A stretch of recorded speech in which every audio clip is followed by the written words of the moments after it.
नमस्कार, प्रदेश के number 1 news channel news 18 Rajasthan पर आप सभी का स्वागत। मैं हूं आपके साथ हेमंत कुमार और सुबह के 10 बज चुके हैं। आज की 10 बड़ी खबरों पर नजर डाल लेते हैं सुबह 10 बजे तक की, जिसमें बड़ी खबरों की हम बात करें तो जयपुर में बाड़ेबंदी रिटर्न्स देखने को मिल रही है। वनपाल कर्मचारी भर्ती परीक्षा से अभ्यर्थी जरूर परेशान हुए बसों की आवाजाही को लेकर के, तो वहीं प्रेम प्रसंग में सुसाइड यानी कि प्रेमिका के परिजनों की धमकियों से परेशान युवक ने मौत को गले लगाया। फिल्मी स्टाइल में लूट की वारदात हुई, लेकिन पुलिस के हाथ खाली। शहर शहर आग का कहर देखने को मिल रहा है और परेशानियों के बीच दर्दनाक सड़क हादसों की कहानी भी जगह जगह से सामने आई है। अस्पताल में आवारा जानवर, शिकंजे में फर्जी उम्मीदवार और टूटी सड़कों से हाल बेहाल। सुबह 10 बजे की 10 बड़ी खबरें आपकी टीवी स्क्रीन पर, तमाम खबरों पर नजर बनाए हुए हैं। तो चलिए देखते रहिए न्यूज 18 राजस्थान और शुरुआत करेंगे इस वक्त की सबसे बड़ी खबर के साथ। जयपुर नगर निगम ग्रेटर महापौर के उपचुनाव को लेकर के बड़ी जानकारी है, जहां 10 नवंबर को वोटिंग होगी। कल नामांकन वापसी का दिन है।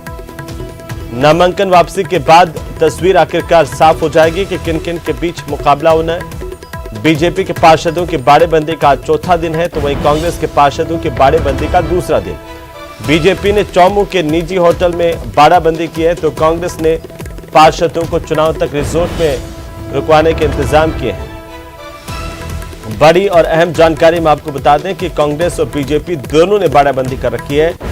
बीजेपी ने चौमू के निजी होटल में बाड़ेबंदी की है, तो वहीं कांग्रेस की ओर से पार्षदों को एक रिजॉर्ट में रुकवाया गया, जो चुनाव तक वहीं रहेंगे। चुनाव तक रिजॉर्ट में ही रुकेंगे पार्षद और अपनी अपनी रणनीति पार्टियां बना रही हैं। चुनौतियां दोनों के सामने है। ज्यादा जानकारी के साथ सहयोगी महेश दादीच हमारे साथ जुड़ रहे हैं, तो सीधे हम महेश का रुख कर लेते हैं। महेश, ग्राउंड जीरो से क्या रिपोर्ट है बीजेपी कांग्रेस चुनौतियों की बात करते हुए कि आखिरकार अब ये जो महापौर उपचुनाव का रण है वो किस तरीके से रोचक अंदाज में इस वक्त देखने को मिल रहा है?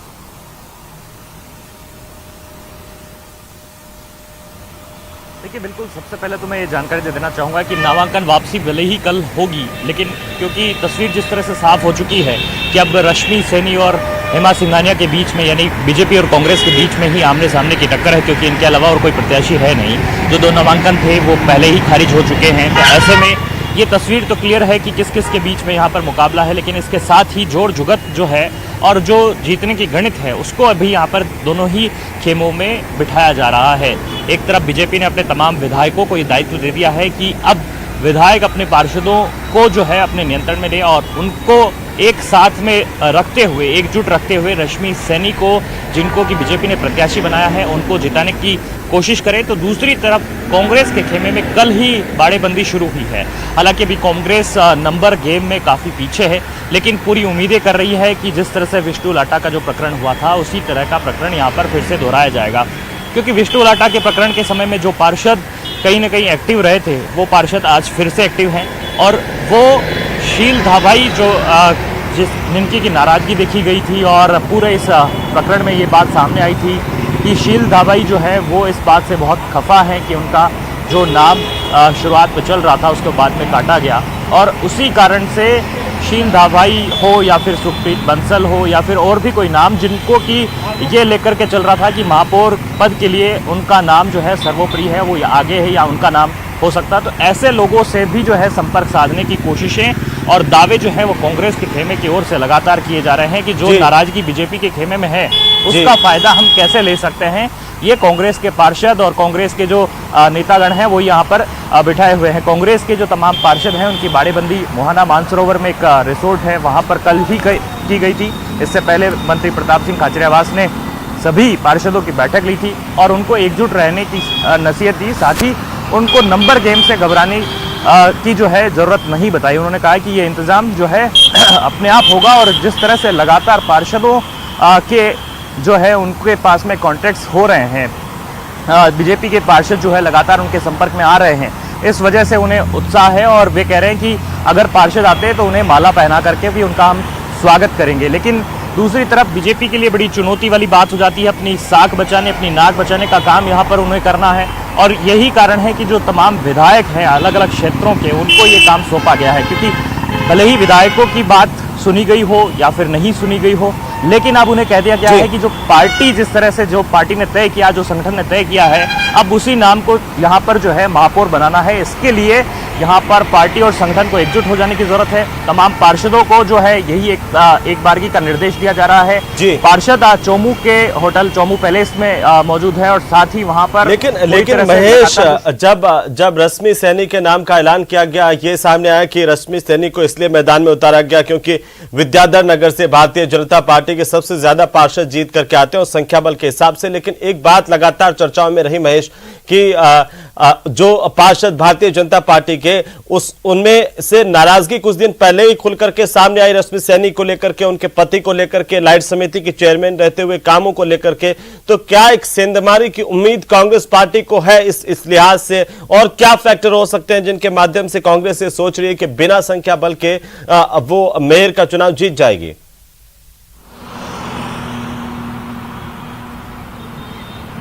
बिल्कुल आपने सही कहा कि जीत का आंकड़ा जिस तरह से 74 पार्षदों का है, क्योंकि 146 कुल वोटर्स होंगे और उसमें से बहुमत 74 का हासिल करना, तो ऐसे में कांग्रेस के लिए आसान नहीं है। दावे भले ही वे कर रहे हों, क्योंकि 53 के आसपास ही जो अभी उनका जो है यहाँ पर आंकड़ा सीधे तौर पर नजर आ रहा है। लेकिन वहीं जहां तक अगर बीजेपी की बात कर रहे हैं, तो बीजेपी के अगर एक साथ जो सभी संख्या बल देखा जाए तो आज भी 85 के आसपास में खुद उनके अपने पार्षद है, साथ में वे निर्दलीयों के होने की भी बात कर रहे हैं। लेकिन किस तरह से निर्दलीयों को मनाने में जो है कांग्रेस कामयाब हो जाती है और किस तरह से बीजेपी के 1 दर्जन करीब 12 जो सदस्य हैं वो अगर कांग्रेस के खेमे में नजर आए, तब जाकर के कांग्रेस की कोई बात यहां पर बनती हुई दिखाई दे रही है। लेकिन एक सवाल आपने जो महत्वपूर्ण पूछा, मैं उसका भी जवाब यहां देना चाहूंगा। आपने कहा कि रश्मि सैनी के नाम को लेकर के पार्षदों में जिस तरह से कुछ समय पहले ये बात सही है कि यहाँ पर जो घटनाक्रम देखा गया था वो लाइट कमेटी की जो है डिस्ट्रीब्यूशन और उन तमाम जो विद्युत समस्या से जुड़े हुए मुद्दे थे उनको लेकर के देखा गया था और उसमें पार्षदों ने असंतोष व्यक्त किया था। इस दौरान में काफी गर्मागर्म बहस हुई थी और तकरार हुई थी। ये बात सही है कि अंदर खाने जो है पार्षदों के भीतर में भले ही इस नाम को लेकर के किसी भी तरह की चर्चा हो, लेकिन पार्टी लाइन के इतर जाने को लेकर के जो पार्षद हैं वो किस रूप में सामने आ पाएंगे, ये कह पाना भी जो है मुश्किल है। क्योंकि पार्षदों को साफ तौर पर चेताया जा रहा है कि पार्टी के खिलाफ में अगर अविश्वास वे जाहिर करते हैं या पार्टी से वे किनारा करते हैं तो पार्टी उन्हें जो है जरूर दंड देगी। और ये बात जो है उनको कान खोल करके बता दी गई है। तमाम जो पार्षद हैं उनके मोबाइल रखवा लिए गए हैं और कह दिया गया है कि कोई भी किसी तरह का जो संपर्क है वो नहीं करेगा। विधायकों ने कह दिया है कि जो भी पार्षद उनके संपर्क में हैं वे किसी से बात नहीं करेंगे। उनके मोबाइल लगातार स्विच ऑफ आ रहे हैं। अब केवल और केवल कांग्रेस के ऊपर यह निर्भर करता है कि बीजेपी के खेमे से वे कितनी सेंध मार करके कामयाब। लेकिन जिस तरीके से ये कहा जा रहा महेश की मतलब एक दिन पिछली रात की बात की जाए कि पिछली रात को ही 2 बड़े ग्रुप, एक विधायक और दूसरे ग्रुप के बीच में तनातनी हुई, तू में हुई और इसके बाद एक ग्रुप के पूरे मोबाइल रखवा लिए गए। कितनी सच्चाई है इसमें और क्या इसका फायदा कहीं न कहीं बीजेपी को मिल सकता है? जिस तरीके से अगर फूट बढ़ती हुई दिखाई दे रही है भारतीय जनता पार्टी के भीतर मेयर को लेकर के।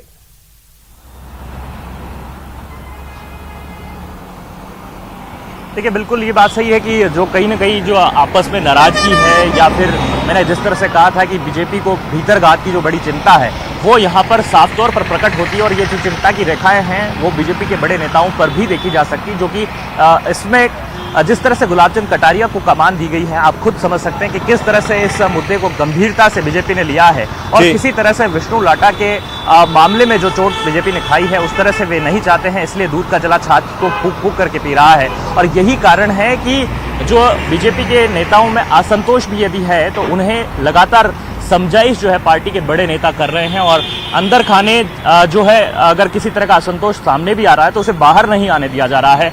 जो पार्षद हैं उनको ये कहा जा रहा है कि किसी से बातचीत नहीं करें, लेकिन जो कुछ सोर्सेज हैं उनके जरिए बात सही सामने आई भी है कि कई जो पार्षद हैं और उनके जो विधायक हैं उन्होंने एक दूसरे से असंतोष व्यक्त किया है, आपस में बहस भी हुई है। लेकिन जिस तरह से पार्टी के जो बड़े नेता है वो लगातार इस मसले पर उन्हें चुप्पी साधने और 10 तारीख तक पूरी तरह शांत रहने की जो बात है, नसीहत जो है वो लगातार यहाँ पर देते हुए सामने आए हैं।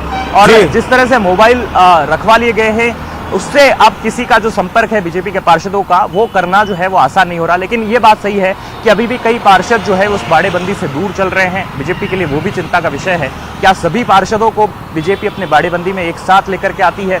जब वोट डालने पहुंचेंगे तो क्या बिल्कुल, ये बड़ा देखना बड़ा दिलचस्प होगा। महेश, फिलहाल आप नजर बनाए रखिए, लगातार अपडेट हम लेते रहेंगे आपसे कि आखिरकार शहर की सरकार, ग्रेटर नगर निगम में मेयर आखिर कौन होगा, इस पर सबकी निगाहें टिकी हुई है। ये मुकाबला बड़ा दिलचस्प है। चलिए आगे बढ़ेंगे और वनपाल भर्ती परीक्षा को लेकर के बड़ी जानकारी है। रोडवेज में सफर करने वाले मुसाफिरों को आज परेशानी का सामना करना पड़ेगा। वनपाल भर्ती परीक्षा में राजस्थान रोडवेज की आज बसें लगी हुई हैं। बस स्टैंड पर यात्रियों को परेशानी हो सकती है। हर बड़ी परीक्षा में अभ्यर्थियों को फ्री यात्रा की सुविधा मिलती है। इस वजह से भी बड़ी संख्या में अभ्यर्थी रोडवेज का रुख करते हैं और इसी वजह से इस दौरान आम यात्रियों को परेशानी का सामना करना पड़ता है। सभी 3000 बसों को भर्ती परीक्षा के अभ्यर्थियों के लिए लगाया गया है। कल से यात्रियों की बुकिंग को रद्द कर दिया गया था। तस्वीरें हम आपको राजधानी जयपुर की दिखा रहे हैं, जहां जयपुर के बस डिपो पर भी बड़ी तादाद में अभ्यर्थी नजर आए। परीक्षा से पहले और जैसे ही परीक्षा खत्म होती है उसके बाद अभ्यर्थियों का जमावड़ा अपने अपने गंतव्यों तक पहुंचने का वो लगातार रहेगा। ज्यादा जानकारी के साथ सहयोगी आसिफ हमारे साथ जुड़ चुके हैं। आसिफ, क्या अपडेट है इस पूरे मामले को लेकर के? अभी तस्वीरें दिखाइए किस तरह की चहल पहल और किस तरह से परेशानी का सामना आज आम यात्रियों को जो रोडवेज में सफर करने वाले हैं उनको करना पड़ सकता है।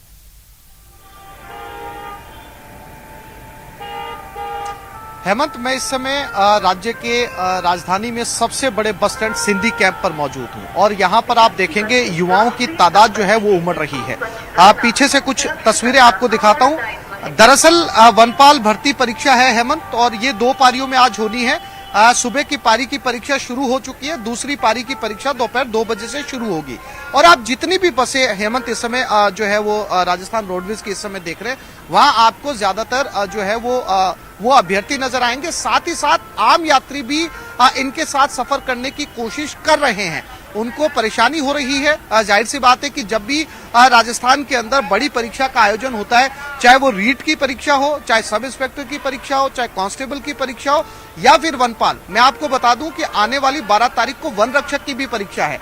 अब चूंकि ये 2 बड़ी परीक्षाएं, इसमें सभी नौजवान चाहते हैं कि किसी भी तरीके से उनको सरकारी नौकरी मिल जाए, इसलिए वो जो है राजस्थान सरकार ने अपने बजट में घोषणा की थी कि इनको जो है वो फ्री यात्रा राजस्थान सरकार देगी। और राजस्थान सरकार ने जो बजट के दौरान कहा था उसकी पालना भी कर रही है।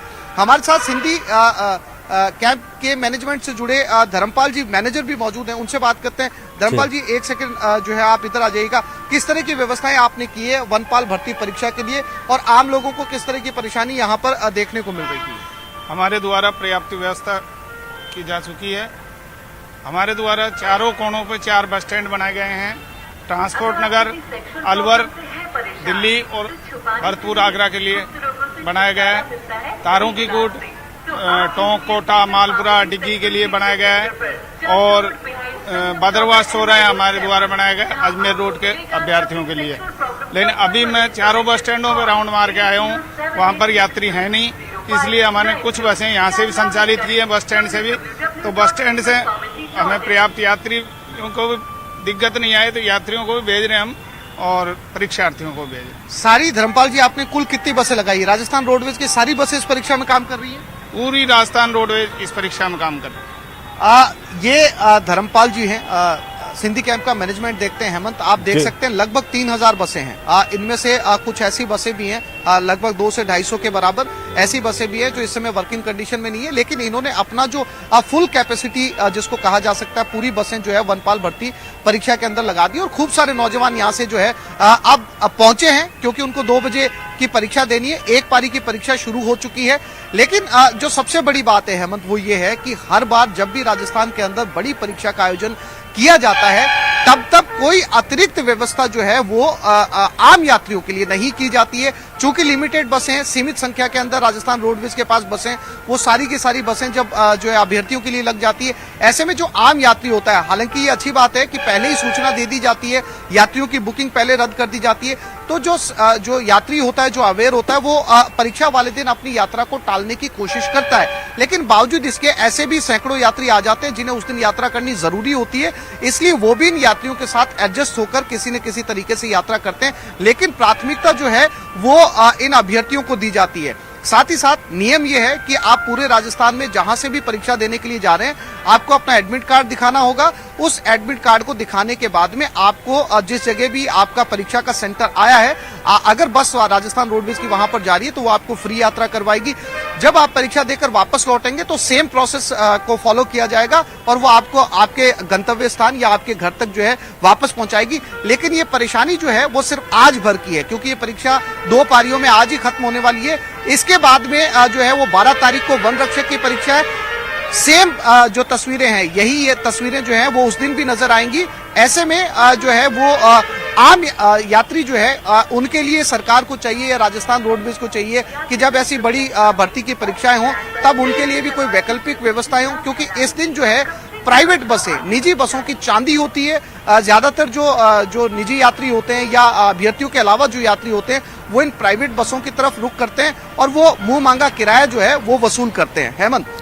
बिल्कुल आसिफ, लेकिन कई बार हमने पिछली भर्तियों के दौरान भी देखा कि एक मैनेजमेंट की कमी कहीं न कहीं नजर आती है, क्योंकि अलग अलग जगहों से जब अभ्यर्थी अपने परीक्षा केंद्रों तक पहुंचते हैं तब वे अलग अलग जगहों से आते हैं, लेकिन जब वो वापस से परीक्षा खत्म होती है, एक साथ छूटते हैं, तब एक तरह की भीड़ भाड़ और मिसमैनेजमेंट की स्थितियां देखने को मिलती हैं। क्या इस बार उनसे सीख लेते हुए कोई प्रबंध किए गए हैं रोडवेज की तरफ से यहां पर डिपो पर भी, जिससे आम लोगों को परेशानी ना हो?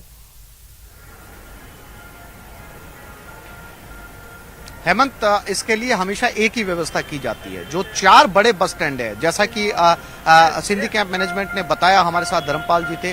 तारू की कूट एक बड़ा बस स्टैंड है, विद्याधर नगर एक बड़ा बस स्टैंड है, सिंधी कैंप एक बड़ा बस स्टैंड है। शहर के 4 अलग अलग कोनों के ऊपर 4 बड़े बस स्टैंड बनाए जाते हैं, क्योंकि वो 4 ऐसे पॉइंट है जहां पर परीक्षार्थी अलग अलग शहरों से पूरे राजस्थान से कनेक्ट होकर जयपुर पहुंचते हैं, और वही चारों ऐसे पॉइंट है जहां से परीक्षा देने के बाद के अंदर जाते हैं। लेकिन वहां बसें तो लगती है, लेकिन जिन जगहों पर उनके सेंटर्स आए वहां जाहिर सी बात है कि जब उनकी परीक्षा छूटेगी तो एक साथ ही निकलेंगे। अब एक साथ निकलेंगे तो बसों के अंदर जो है वहां पर भीड़ जो है वो नजर आएगी। हालांकि जैसे एक बस बढ़ती है फौरन दूसरी बस लग जाती है, दूसरी के बाद में तीसरी, तो वो जिस माहौल की आप बात कर रहे हैं वो व्यवस्थाएं जो है हर बार परीक्षा के अंदर देखने को हेमंत मिलेंगी। जी बिल्कुल, चलिए बहुत शुक्रिया तमाम जानकारी के लिए, और लगातार अपडेट हम आपसे लेते रहेंगे। आसिफ, फिलहाल तस्वीरें भी हम दिखा रहे हैं कि किस तरीके से जो अभ्यर्थी है वो परीक्षा देने के लिए पहुंच रहे हैं, और लगातार रोडवेज भी दावे कर रहा है कि इस बार प्रबंध किए गए, पुख्ता तौर पर व्यवस्थाएं की गई हैं और तमाम जो रोडवेज के अधिकारी हैं वो भी निगरानी बनाए हुए हैं। चलिए आगे बढ़ेंगे बांसवाड़ा से अगली खबर, जहां पर सज्जनगढ़ थाना इलाके के छोटा डूंगरा गांव में रविवार को तड़के करीब 4:30 बजे 2 बाइक के आपस में भिड़ंत हुई है। इस घटना में 3 लोगों की मौत हो गई, जबकि कुल 8 लोग घायल हुए हैं। मृतक और घायलों को महात्मा गांधी अस्पताल लाया गया है। फिलहाल परिजनों को सूचना दे दी गई है। इससे भी खास बात यह है कि जब दुर्घटना हुई तो मृतक और अन्य का सामान भी लूट लिया गया और इसीलिए उनकी अभी तक पहचान नहीं हो पाई है। फिलहाल परिजनों को बुलाया गया है, इसके बाद सभी की पहचान हो पाएगी। बांसवाड़ा में दर्दनाक सड़क हादसा हुआ है। 2 बाइक आपस में भिड़ी है और इसकी वजह से 3 लोगों की जान गई है।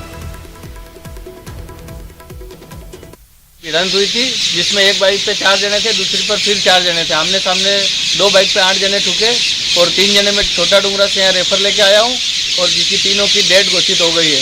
यहाँ डॉक्टर साहब ने बोला तीनों की डेथ हो गई। बाकी के 5 जने दूसरी एम्बुलेंस लेके आ रही थी। इनको छोटा डूंगरा 108 से एम्बुलेंस से यहाँ लाए MG तक।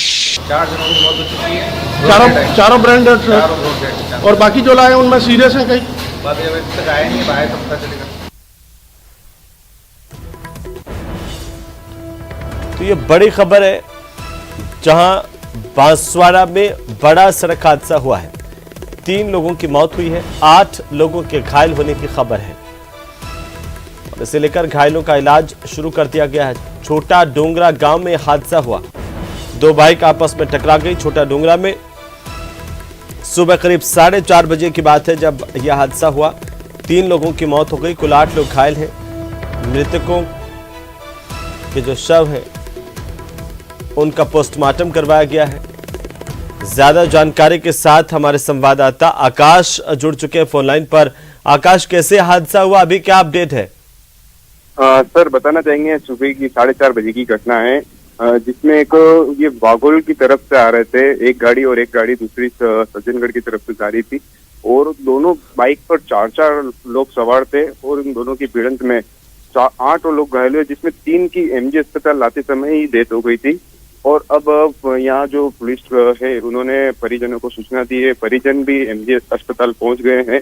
अब सज्जनगढ़ थाना पुलिस अब आ रही है और शव का पोस्टमार्टम आगे किया जाएगा। बिल्कुल आकाश, नजर बनाए रखिए, लगातार अपडेट हम आपसे लेते रहेंगे। बहरहाल एक बार फिर से दर्शकों को बता दें कि बांसवाड़ा से ये दर्दनाक हादसा है। छोटा डोंगरा में 4:30 बजे करीब बाइक आपस में भिड़ी है, 3 लोगों की मौत हो गई है, बाकी लोगों का इलाज अभी जारी है। घायलों को महात्मा गांधी अस्पताल लाया गया है। चलिए आगे बढ़ेंगे। शाहपुरा से बड़ी खबर, जहां पर इलाके में खोरी गांव में लोमोड़ो की ढाणी के रास्ते में एक युवक का संदिग्ध हालत में शव मिला है।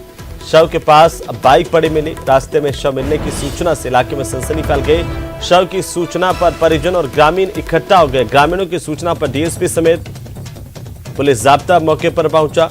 घटना से नाराज परिजन और ग्रामीणों ने पुलिस को शव नहीं उठाने दिए। उन्होंने हत्या की आशंका जताते हुए मामले का खुलासा करने की मांग की है। पुलिस अधिकारियों की ओर से समझाइश की गई, लेकिन परिजन और ग्रामीण अपनी मांग पर अड़े हुए हैं। फिलहाल मौके पर ग्रामीणों की भीड़ है। एहतियात के तौर पर भारी पुलिस जाब्ता तैनात किया गया है। तो शाहपुरा थाना इलाके के खोरी गांव में लोमोड़ो की ढाणी के रास्ते में एक युवक का संदिग्ध हालत में शव मिला है और जैसे ही लोगों को जानकारी मिली संदिग्ध शव की, बड़ी संख्या में लोग मौके पर पहुंच गए। शव के पास में एक मोटरसाइकिल भी मिली है, बाइक भी। और बहरहाल अब पुलिस पूरे मामले को लेकर तफ्तीश शुरू करेगी। ज्यादा जानकारी के साथ संवाददाता हीरालाल हमारे साथ जुड़ चुके हैं। हीरालाल, क्या जानकारी है इस पूरे मामले को लेकर? जी, मैं आपको बता दूं कि ये मामला शाहपुरा थाना इलाके के खोरी गांव का है, जहां ढाणी की तरफ जाने वाले एक रास्ते में युवक का संदिग्ध हालत में शव पड़ा मिला है। शव मिलने की सूचना से इलाके में सनसनी फैल गई। जो मृतक युवक है वह सुरज्ञान लोमड़ के रूप में उसकी पहचान हुई है, जो स्थानीय लोमड़ों की ढाणी का रहने वाला था। सूचना पर है जो डीएसपी समेत भारी पुलिस जाब्ता मौके पर पहुंचा। घटना से गुस्साए परिजन और ग्रामीणों ने जो पुलिस को शव नहीं उठाने दिया है, उन्होंने हत्या की आशंका जताते हुए मामले का खुलासा करने की मांग की। फिलहाल पुलिस ग्रामीणों से समझाइश कर रही है, लेकिन ग्रामीण अभी भी अपनी मांग पर अड़े हुए हैं। बिल्कुल हीरालाल, इन्होंने शक जाहिर किया है कि ये हत्या का मामला है। क्या किसी पर आशंका है कि परिजनों को कि आखिर किसने ये हत्या करवाई और क्यों करवाई है, इस बात की जानकारी मिल पा रही है? जी बिल्कुल, परिजनों का कहना है कि कुछ लोग हैं जो सुरज्ञान लोमोड़ जो मृतक है उसको फोन पर धमकियां दे रहे थे और उनको रास्ते में जान से मारने की धमकियां दे रहे थे, लेकिन उसने शिकायत भी पुलिस को की थी। इस संदर्भ में जो अब आशंका जताई है परिजनों ने और पुलिस से पूरे मामले की खुलासा करने की मांग की है। चलिए, बहुत शुक्रिया हीरालाल तमाम जानकारी के लिए। लगातार अपडेट हम आपसे लेते रहेंगे। बहरहाल तस्वीरें हम आपको दिखा रहे हैं हमारे दर्शकों को। न्यूज़ 18 राजस्थान पर सबसे पहले युवक का शव मिला, जिसके बाद में अब लोगों का आक्रोश है। परिजन और ग्रामीण मौके पर है। भारी पुलिस जाब्ता यहां तैनात किया हुआ है। और इसी बीच कोटा से बड़ी खबर, सड़कों पर मौत बंद करके दौड़ता हुआ पैंथर कैमरे में कैद हुआ है। बड़ी जानकारी इस वक्त की। न्यूज़ 18 राजस्थान पर सबसे पहले सबसे तेज ये तस्वीरें देखिए, कोटा की तस्वीरें हैं। दिल दहला देने वाली ये सीधी लाइव तस्वीरें आपकी टीवी स्क्रीन पर है। और न्यूज़ 18 राजस्थान हालांकि इस वायरल वीडियो की इन तस्वीरों की पुष्टि नहीं करता है। और महावीर नगर इलाके में ये पैंथर का रेस्क्यू किया गया बाद में, लेकिन उससे पहले की तस्वीरें सामने आई है। ज्यादा जानकारी के साथ संवाददाता ओम प्रकाश कोटा से। ओम, इन तस्वीरों को लेकर क्या जानकारी है? देखिए कि तस्वीरें एक दिन पहले की बताई जा रही है और स्थानीय लोगों का कहना है कि उन्होंने यहाँ से पैंथर जाते हुए देखा और स्थानीय लोगों के आधार पर ही ये तस्वीरें वहां सीसीटीवी में जो है खंगाली तब नजर आई थी। लेकिन ये कहा जा सकता है कि ये पैंथर पिछले कई दिनों से आबादी क्षेत्र में घुस गया था और इधर उधर ये घूमता रहा, मौत बनकर शहर की सड़कों पर दौड़ता रहा और कई लोग इनके शिकंजे में शिकार होते होते बचे। और कल तो इन्होंने 3 से 4 लोगों को निशाना भी बनाया। हालांकि समय रहते रेस्क्यू कर लिया गया, वो अलग बात है। फिलहाल अभेड़ा जो बायोलॉजिकल पार्क में उसका स्वास्थ्य परीक्षण करके उसको फिर से जंगल में आजाद किया जाएगा।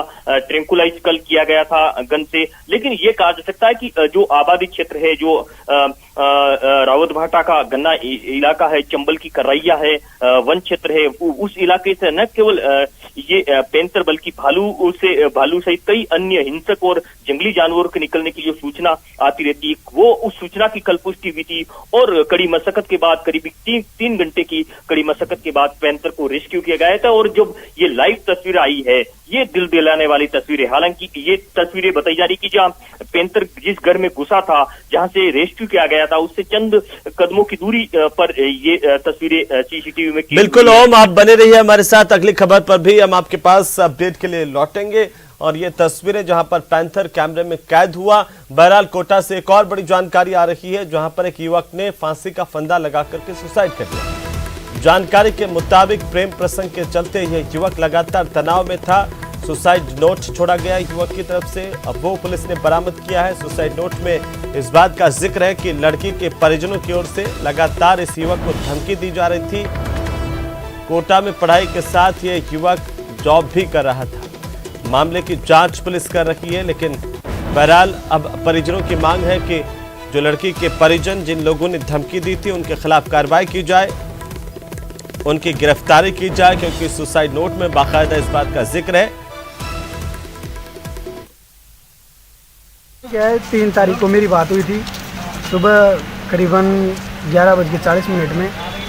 वो बता रहा था कि वो लड़की एक चीज़ से वो बात करता है, उसके कोई बॉयफ्रेंड और फ्रेंड होंगे उसके, वो नए वाले हैं जो बूंदी के रहने वाले हैं, जो बोल रहे थे कि उसको धमकियाँ भी दे रहे थे। और वो जब भी उससे बात करने की कोशिश करता था तो वो लड़के उसको टॉर्चर करते थे। ये निवासी ग्राम गुमानपुरा तहसील जीगो थाना सिंधिया का रहने वाला है। यहाँ कोई ये प्राइवेट जॉब करता था और 4 लड़के थे, एक ही मकान में रहते थे। अब कल की घटना है, ये फांसी का फंदा लगा के आप पोस्टमार्टम पहले तो जो है हाथ में कुछ लगाने की कोशिश करी। अच्छा तो निशान और फिर बाद में फंदा लगा के। और ज्यादा जानकारी के साथ सहयोगी ओम प्रकाश लगातार हमारे साथ बने हुए। ओम, क्या जानकारी है युवक के सुसाइड प्रकरण को लेकर के? फिलहाल ये कहा जा सकता कि मृतक के शव का जो एमबीएस अस्पताल की मोर्चरी में रखाया गया था, उनके शव का पोस्टमार्टम कर परिजनों को सुपुर्द कर दिया गया। लेकिन मौत के बाद, उनके सुसाइड के बाद कई सवाल खड़े जो हो रहे हैं, क्योंकि उनके कब्जे से, मृतक के कब्जे से करीब 5 पेज का एक सुसाइड नोट बरामद हुआ है। उस सुसाइड नोट में कई राज जो है उन्होंने मौत से पहले उगले हैं और कई जो है चौंकाने वाले खुलासे इस जो है सुसाइड नोट से हो रहे हैं, क्योंकि उन्होंने 3 से 4 लोगों के नाम भी उसमें लिए हैं और वो धमकी से, मानसिक तनाव से परेशान था। बताया जा रहा वो एक लड़की से प्रेम प्रसंग के में था और उस लड़की के परिचितों और परिजनों ने उनको दूर रहने की धमकी दी और उसके बाद में जो है पुलिस में मुकदमा दर्ज करना को लेकर उसमें जो डर सताने लगा, तनाव में रहने लगा, उनको लगा कि मैं गिरफ्तार हो जाऊंगा या पुलिस मुझे पकड़ लेगी, क्योंकि जो भी मामला जाएगा वो लड़की के पक्ष में जाएगा और परिजन उसको झूठे मुकदमे में फंसा देंगे। इस बात को लेकर जब से धमकियां मिल रही थी वो तनाव में था, परेशान था और वो यहाँ कोटा में रहकर पढ़ाई कर रहा था। ये राजेंद्र नाम का युवक, करीब 28 वर्षीय युवक, ये कोटा के सिमलिया इलाके के गुमानपुरा गांव का बताया जा रहा है और अपने ही कमरे में इन्होंने फांसी का फंदा लगाकर मौत को गले लगा लिया।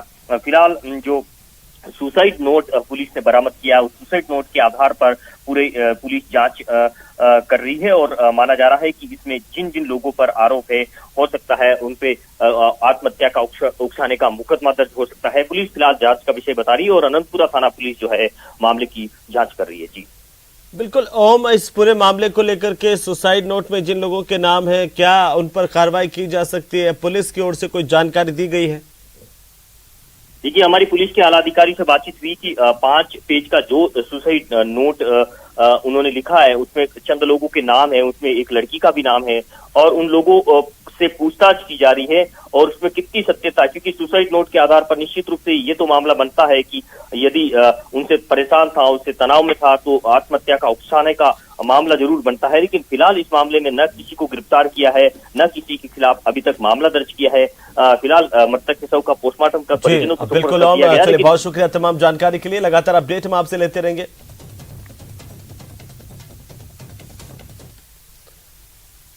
तो खबरें अभी और भी है, लेकिन फिलहाल वक्त तो चला एक छोटे से ब्रेक का, जल्द लौटेंगे।